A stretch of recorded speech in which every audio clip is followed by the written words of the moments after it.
Hello friends, কেমন আছেন সবাই? লেটস মেক ইটের আরও একটি এক্সপেরিমেন্টাল ভিডিওতে আপনাকে স্বাগতম। আমরা অনেকেই শখের বশে কিংবা প্রয়োজনে বিভিন্ন ধরনের অ্যাম্প্লিফায়ার ব্যবহার করে থাকি। বাজারে অল্প দামে বিভিন্ন ধরনের অ্যাম্প্লিফায়ার কিনতে পাওয়া যায়, যেগুলো দিয়ে বাসাবাড়িতে সাধারণভাবে মিউজিক শোনার কাজ চলে যায়। তবে যদি একটু বেশি সাউন্ডের প্রয়োজন পড়ে, তাহলে সেক্ষেত্রে 300-400 টাকার সস্তা অ্যাম্প্লিফায়ারগুলো আমাদের চাহিদা মেটাতে পারে না। তখন বেশ মোটা অঙ্কের টাকা দিয়েই আমাদের আরও ভালো মানের অ্যাম্প্লিফায়ার কিনতে হয়। আর এরকম প্রয়োজন থেকে একটি অ্যাম্প্লিফায়ার সন্ধান করছিলাম, এর মধ্যেই ইউটিউব থেকে অ্যাম্প্লিফায়ার তৈরির একটি নতুন আইডিয়া পেলাম। একদিকে আমার অ্যাম্প্লিফায়ার প্রয়োজন, অপরদিকে নতুন আইডিয়া এক্সপ্লোর করাও আমার শখের কাজ। ফলে আর দেরি না করে আপনাদেরকে সাথে নিয়ে এই আইডিয়াটি নিজে হাতে অ্যাপ্লাই করতে বসে গেলাম। আশা করি সম্পূর্ণ ভিডিও জুড়ে সাথেই থাকবেন। সো আর কথা না বাড়িয়ে let's go on the video.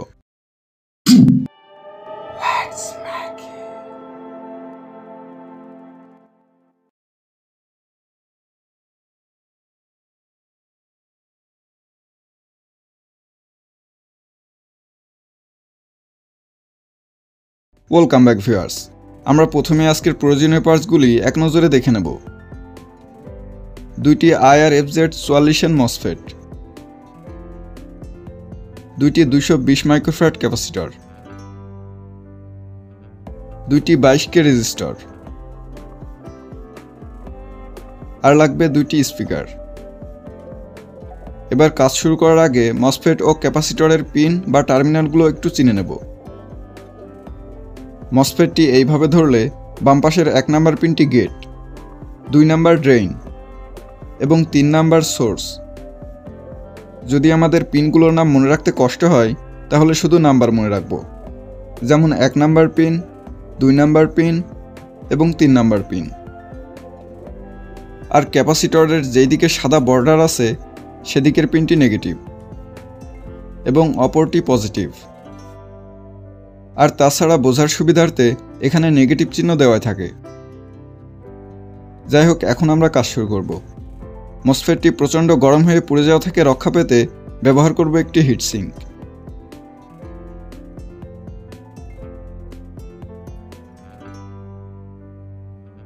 এবার 220 মাইক্রোফ্যারাড ক্যাপাসিটর দুইটির পজিটিভ টার্মিনাল যথাক্রমে দুইটি মসফেটের গেট তথা 1 নাম্বার পিনে সংযুক্ত করব।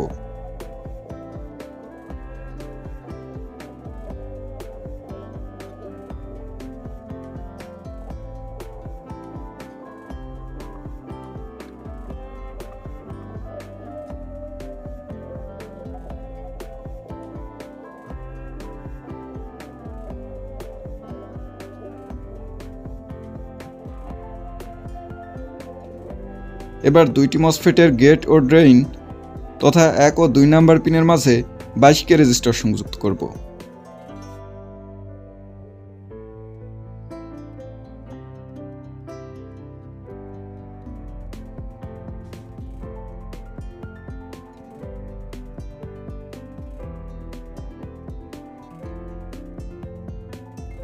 এবার দুইটি মসফেটের 2 নাম্বার পিন থেকে দুইটি তার এনে যথাক্রমে দুইটি স্পিকারের নেগেটিভে সংযুক্ত করব।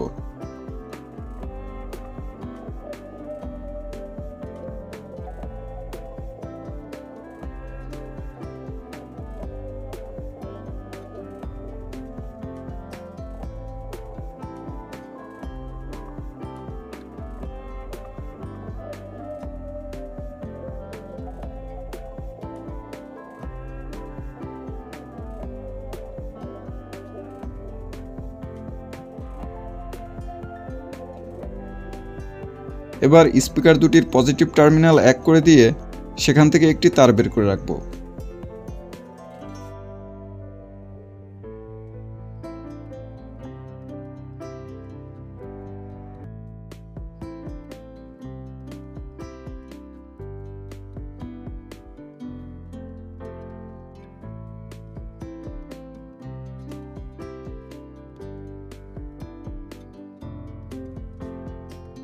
এবং দুইটি মসফেটের সোর্স বা 3 নাম্বার পিন 1 করে দিয়ে এখান থেকেও একটু তার বের করে রাখব।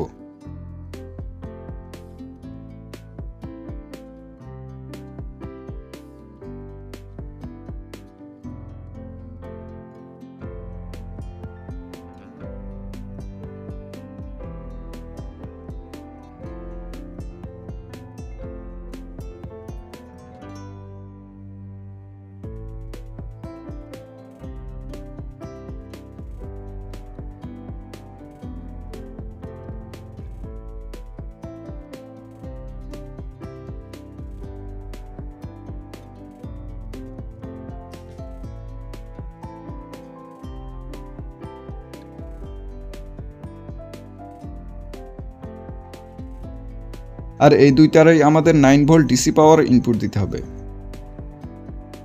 এখন অডিও ইনপুট দেওয়ার জন্য সার্কিটে একটি 3.5 mm অডিও জ্যাক অ্যাড করব। 3.5 mm অডিও জ্যাকের মাথার এই অংশে স্টেরিও অডিও লেফট সংযোগ করতে হয়, এরপরের অংশে রাইট, আর এই অংশে গ্রাউন্ড বা নেগেটিভ সংযুক্ত করতে হয়। সুতরাং সে অনুযায়ী আমরা অডিও জ্যাকের লেফট ও রাইট যথাক্রমে দুইটি 220 মাইক্রোফ্যারাড ক্যাপাসিটরের নেগেটিভে সংযুক্ত করব।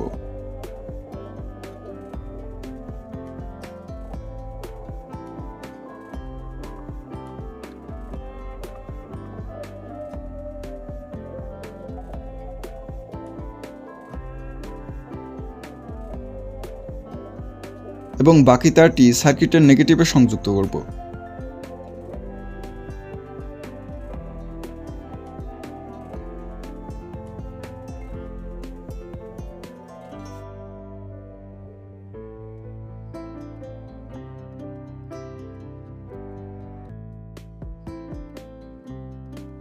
এ পর্যায়ে আমাদের সার্কিট কমপ্লিট। এখন চেক করা পালা। তার জন্য প্রথমে সার্কিটে 9 ভোল্ট ডিসি পাওয়ার ইনপুট দিয়ে নেব।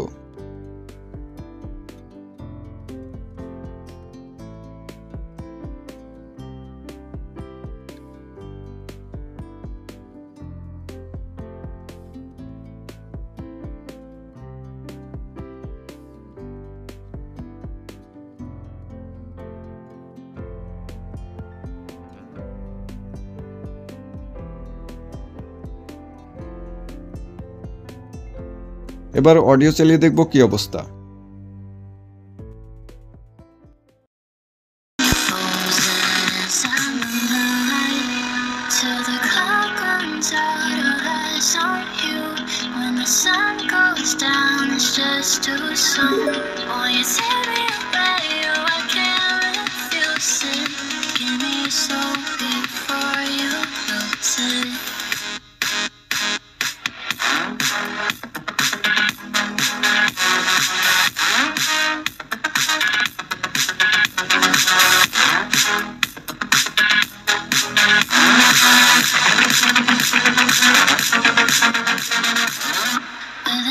Until tomorrow is fading now. I don't know when you're young and wild. There's still our eyes on you, they're watching over.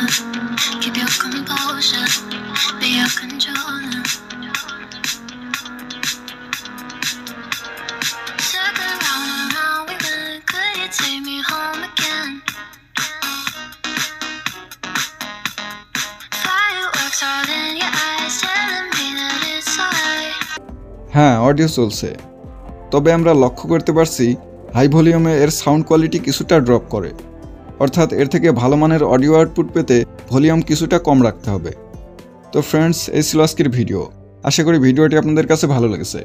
যদি ভালো লেগে থাকে তো অবশ্যই একটি লাইক করুন। আর আপনি যেহেতু আমাকে ভালোবেসে এখনও পর্যন্ত ভিডিওটি দেখছেন, সেহেতু আপনার থেকে একটি সাবস্ক্রাইবের দাবি করতেই পারি।